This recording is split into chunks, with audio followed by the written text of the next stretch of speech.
आपको बता दें, शिक्षकों की पात्रता परीक्षा अब टीईटी लेने वाला है और टीईटी फेल होने पर शिक्षकों को हटा दिया जाएगा। शिक्षा विभाग ने सुप्रीम कोर्ट के आदेश का हवाला दिया। जिला शिक्षा अधिकारियों ने निर्देश जारी किया, 2 साल में टीईटी पास करनी होगी। और स्कूल शिक्षा विभाग ने आदेश में कहा कि जिन शिक्षकों की नियुक्ति शिक्षा का अधिकार अधिनियम 2009 लागू होने से पहले हुई, ऐसे शिक्षक सेवा में बने रहने के लिए टीईटी यानी टीचर एलिजिबिलिटी टेस्ट पास करें, तभी नौकरी बचेगी। संभागीय संयुक्त संचालकों और जिला शिक्षा अधिकारियों को निर्देश जारी किया गया। जिन शिक्षकों की 5 साल से कम की नौकरी बची है, टीईटी परीक्षा देने की जरूरत नहीं। ऐसे शिक्षक जिनकी सेवानिवृत्ति में अभी 5 साल से ज्यादा का समय बचा है, उन्हें अनिवार्य रूप से टीईटी की परीक्षा देनी होगी।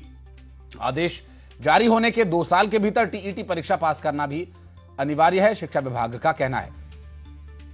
और हमारे सहयोगी शैलेंद्र भदौरिया इस वक्त हमारे साथ जुड़ गए हैं, बात करेंगे उनसे।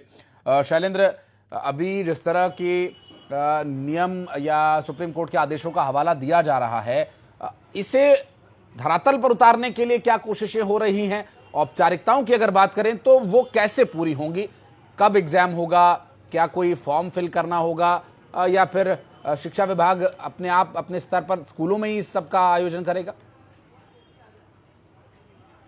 देखिए, बिल्कुल जिस तरीके से ये पूरा आदेश जारी किया गया उसमें साफ तौर पर सुप्रीम कोर्ट का हवाला दिया गया, कहा गया है कि टीईटी हर शिक्षक को यहाँ पर देना होगा। उसके लिए 2 साल की समय सीमा जो है वो विभाग की तरफ से निर्धारित की गई कि 2 साल में कभी भी जो शिक्षक हैं वो इस पात्रता परीक्षा को दे सकते हैं। लेकिन बड़ी बात यह है कि इस परीक्षा को जैसे आदेश जारी हुआ उसके बाद जो है तमाम शिक्षक संगठन जो है वो आक्रोशित हैं और आंदोलित भी हैं। वो कह रहे हैं कि देखिए, हम लोग एक ट्रस्ट देकर यहाँ पर सिलेक्ट हुए थे और उसके बाद लगातार अध्यापन काम करा रहे हैं।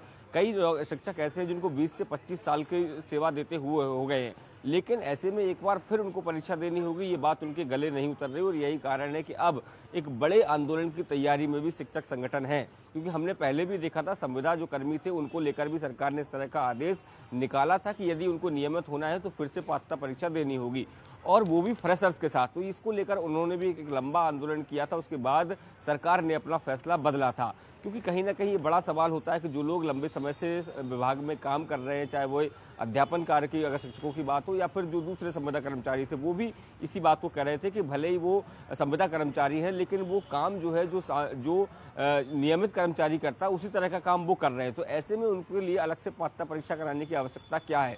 तो यही कुछ शंकाएं जो हैं वो यहाँ पर भी नजर आ रही हैं। तमाम जो शिक्षक संगठन है वो कह रहे हैं कि न्यायालय का दरवाजा भी खटखटाएंगे, सरकार के खिलाफ आंदोलन भी करेंगे। अब देखना होगा कि क्या असर इसका इन शिक्षकों का जो आक्रोश आने वाले समय में देखने को मिलेगा उस पर सरकार पर पड़ता है, क्योंकि लगातार हम ये देखते हैं कि जब भी इस तरह के कोई आदेश निकलते हैं तो जो कर्मचारी संगठन है वो एक साथ लामबंद हो जाते हैं और वो कहीं ना कहीं प्रदर्शन करते हुए नजर आते हैं। हालांकि इस प्रक्रिया को लेकर 2 चीजें बहुत स्पष्ट की गई है कि 2009 के जो अधिनियम के बाद जो लोग भर्ती हुए हैं उनको ये परीक्षा देनी है। इसके साथ ही जिन लोगों के 5 साल रिटायरमेंट को बचे हैं उनको ये परीक्षा नहीं देनी है। और टाइम बाउंडेशन की अगर मैं बात करता हूं तो बाकायदा 2 साल का टाइम बाउंड दिया हुआ है कि जिस क्लास या जिस विषय के आप अध्यापक हैं आपके पास 2 साल का समय पर्याप्त है।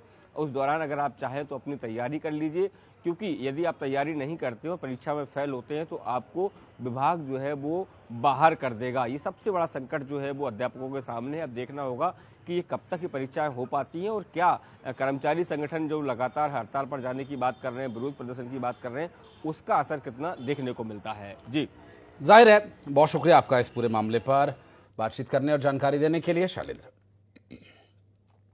और खबर शिवपुरी से, जहां सांड के आतंक से लोग परेशान हैं। नगर पालिका की टीम ने रेस्क्यू किया